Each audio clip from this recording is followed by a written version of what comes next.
Welcome back down to ice level as always. I am your host, James Blennau. Today's episode is a very special one. We have the Lawson Lunatics, President Jackson Hammerschmidt and VP Aidan Moran here with us to talk about what it's like running the organization. It's one of the loudest and most unique student sections in America. But before we get into the interview, let's give you a little update on what's happening in Western Michigan hockey. Now, you may be asking yourself, who are the Lawson Lunatics? Well, the simple answer is Bronco Hockey's student section, but there's more to it than that. The Lunatics stretch from goal to goal in Lawson Arena, the Broncos' home rink. They line up for hours before each game and provide one of the most electric atmospheres for the home team and imposing for the away team in college hockey. The three-time everything college hockey student section of the year is iconic in Kalamazoo and across America. Bronco hockey will also have a new home in the coming years in downtown Kalamazoo, the Kalamazoo Event Center. The arena will host Bronco men's and women's basketball, the ECHL's Kalamazoo Wings, and of course, Bronco hockey. It nearly doubles the Lawson Arena's capacity at 6,500 seats and is expected to open in fall 2027. The arena also includes practice facilities for hockey and basketball. The Lunatics will have a new home that we'll talk about a bit more later in the episode, but let's get into the interview. All right, hockey fans, we're here with some of the leadership of the Lawson Lunatics. Why don't you guys introduce yourselves? I'm Jackson Hammerschmidt. I am the president of the Lawson Lunatics. I am a senior majoring in sports management. Hello, I'm Aidan Moran, a sophomore at Western, and I'm majoring in engineering management technology. All right, awesome, guys. Well, thanks so much for coming on the pod. Let's start out with the question that I think a lot of people would be asking going into this interview, and that's what goes into leading a student section during the hockey season? It's a lot of time and energy. People just see us as the rowdy people who, lead the section. There's a lot of things we do behind the scenes, social media, promotions. Every year we do a t-shirt giveaway. We just had ours against Denver. I wish I was wearing it, but so that's a whole process. We're involved with student government, Western Student Association, and that's where we get our funding from. It's just it's a lot of like business side that people don't see. Yeah, I think you are right. A lot of people see it as just the rowdy people. I mean, I am a permanent resident of the Quinnipiac student section. I put my biases aside to be a creator, but I could totally relate to what you're saying. And being so into hockey, what was your relationship like before coming here with the sport for both of you guys? Do you want to start? Yeah, I played hockey since I was very young, so I've always kind of been involved with the sport, and I played up until my senior year in high school. Coming to Western, I didn't really have a plan on playing, and then, I met the smaller group of the Lawson Lunatics and ended up joining the club, and then this past year I was voted in as the vice president. Hopefully, once he graduates, I will be the president, but yeah, so I've pretty much been involved with hockey most of my life, which, is truly amazing. Yeah, I played a lot less hockey growing up. I mean, I was a passionate fan since the Hawks drafted Kaner. I played football and lacrosse. I didn't really have time for the travel hockey, but I played a couple in-house leagues. And then when I turned 16, I was playing in men's leagues every week. And when I got to Western, I was playing lacrosse for 2 years. I started going to hockey games as soon as I was a freshman. The leadership group at the time saw I had a loud voice and saw I was really passionate about hockey, and they just wanted to, get me to go to the meetings. And so I'll talk more about later, but, back then it was just a small group of us, but now the growth, there's so many people at meetings now. Yeah, you talk about growth. How much has it grown in your 4 years that you've been here? Well, when I was a sophomore and really like attending every meeting, it was just like we were roommates at the time. It was like four of us at every meeting. And I used to joke like, hey, we could do these meetings at home. We're all roommates. And we used to do it in the conference room at Lawson. We still do hold a couple meetings there, but now it's like 30 plus people at every meeting. So sometimes we can't even fit in that room. We get a bigger room at the student center, and it's really awesome to see how much it's grown and how people want to take the reins and keep this going. Yeah, I mean, hockey is just it's such a special game, especially at the collegiate level, but even professionally too. But what is so special about the game of hockey to you guys? Oh, it's a tricky one because the game has changed so much, throughout the years that I played. When I was younger, it was a very physical game. I remember watching Cronwall back when he was on the Red Wings, just laying body on everyone. But now you have guys like Connor Bedard in the league. Hopefully Alex Bump in the next few years, tearing it up. So it's become a lot more of a skill game, but you still have your gritty guys that go out there, lay the body. I mean, we have a couple guys like that, like Ty Hendricks, who always go out there, lay the body.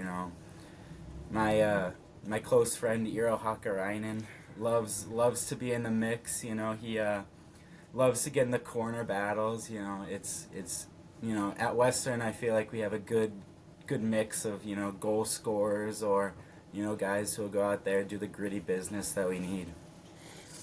Yeah, growing up, like I said, I watched Patrick Kane and the Hawks win 3 Stanley Cups, so I really liked watching the skill players. And I'm 6'6", so I really enjoy. I'm 6'6", but I still really enjoy that forward aspect. That so seeing players like Henricks, who's pretty tall, it's cool to see them even dominate at the forward position because normally you see shorter guys there. And yeah, I just really enjoy the game. It's fast paced, it's fun, it's exciting. You see a big hit or you see a dancing goal. It's really nice. Yeah, I mean, I've been following the game for a long time too. I could speak to the grittiness of it too, growing up an Islanders fan. So, growing up with that line of Cizikas, Martin, and Clutterbuck, and now coming to watch college, there's nothing like the amount of grit and heart that these guys put into it. And there was a lot of heart in last year's team as well, going to the national championship. That must have been a special experience for you guys. How would you describe your experience with the Lunatics last year? Well, it was really good. I talked about growth when I was a freshman. We went to the Frozen Face-Off in St. Paul, the NCHC championship. And there was a small group of like 5 of us. We stopped in Chicago, got in my mom's minivan, and then went the rest of the way in one car. And now it's like, okay, Western's on the road. How many cars are we taking? Where are we staying? We gotta like make a whole meeting of it. I think we had, from our close group, we had 15 people. 15 or 16, 15 go to St. Paul again this year. And then for the Natty, we had about the same. Yeah. So it was a lot of planning, which was really cool. It takes time to do that, but it's worth it because you're going to support your team, and St. Louis was just awesome. We were spending every night together, just going to like Waffle House at 1 a.m. or wherever. We went to a St. Louis Cardinals game, and that's my baseball team. So I got us a little message on the video board, which was really cool. So yeah, we just kind of do wherever in the cities. I know he likes trains. Yeah.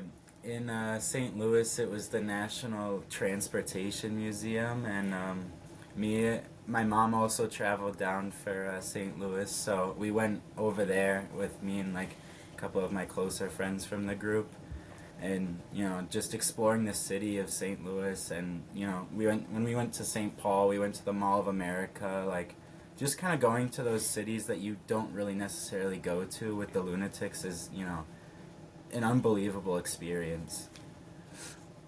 Yeah, I mean, college hockey towns are great, but there's nothing like going out to a pro hockey town to watch the Frozen Four. And Yeah. what was that celebration like after they won? It must have been bonkers in the city, considering it's so close. So one of the things that sucked was, a lot of our group is younger, so they couldn't make it out Ah, to the bars. My brother's from St. Louis, so we kind of met up at a bar after they won it, and then I was like, all right, the team's going to this bar, I'm going there, and he's older. I say older, not that much older, but so he went back home, and I went out with the team, and one of the things I love about Bronco hockey is they treat you like family no matter no matter who you are.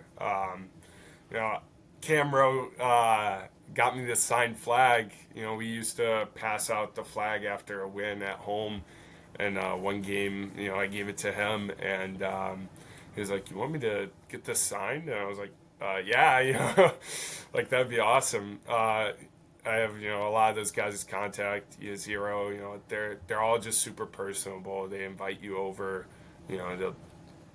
It's like a family. It's like an extended family. And it's truly awesome. it almost kind of reminds me of Lawson in itself because watching so much college puck, like you realize, even in not being there, being a fan, you realize how intimate of an environment it is. And even with the new arena being built, like there's so much history in that building of creating a program in the middle of Kalamazoo. Like there's nothing like it. Yeah. So another thing with leading such a group is like you don't just have the people at the meetings, you have the people going down, from the blue line to the goal line, right? Hmm. Yeah. So you have a few, what is that, a few hundred people? A few thousand. So Few we thousand? we set an attendance record on against Michigan. It was about 2,000. I don't have the exact number, but 2,080, let's say. Um, and yeah, we're basically goal line to goal line, and you don't see that in college hockey. And our cool thing is we partner really closely with athletics. We've had a lot of input on the new arena.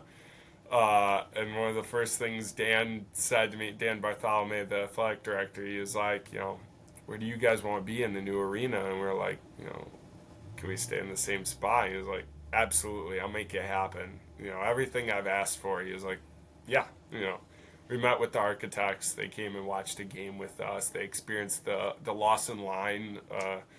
For a 7 o'clock game, we line up at like noon. You'll see probably at least 50 people within the noon hour. And it's just really incredible to see how much demand there is, especially now after winning it all. Yeah, it's crazy how much publicity a trophy can give a school. I mean, I remember 2023 being a freshman at Quinnipiac, and the ad boards Yeah, were empty yeah, that whole season. And then the next year, all of a sudden, they're like completely full. There's just so much demand once you get on the national stage, and it's good to see more schools getting on the national stage as well. Going to these big NHL towns and winning the big trophy. Besides your BU's, your BC's, your Denver's, right, your Michigans. yeah. So, with the new arena coming, and a lot going on in the future about the growth of college hockey and how it's been going. You got CHL players now. You got the Spengler Cup this winter alongside the World Juniors. What's next for the Lawson Lunatics? Well, since the beginning of knowing that we're moving downtown in that process, we've wanted to make it known like this name, the Lawson Lunatics, is staying no matter what building we're in. I know personally, every year of leadership, we've kind of tried to expand more, not just the Lawson part, but going to other sporting events. Football, it's not a statistically good crowd by the fourth quarter. This year against Central Michigan, our main rivals, I mean, we had a a full crowd the whole game. So kind of seeing the Lawson Lunatics expand more to other stadiums at Western has been really cool to see. And one thing about the name Lawson is, of course, it's named after somebody. It's named after the first coach, or Harry Lawson, the coach. So it's more than just the arena. It's who we are. It's our identity, and it's not going anywhere. Yeah. All right, that's all I got, guys. Thanks so much for coming out. Thank you. Thanks for having us. Thanks again for coming down to Ice Level with us. A massive shout out goes to Jackson and Aidan for coming on the show this week. I loved getting the chance to talk to some true leaders in the hockey space and some awesome college puck fans. We'll be back to your regularly scheduled weekend recap next week. But for now, I'm James Blennau. We're not experts, but it takes fans to grow the game.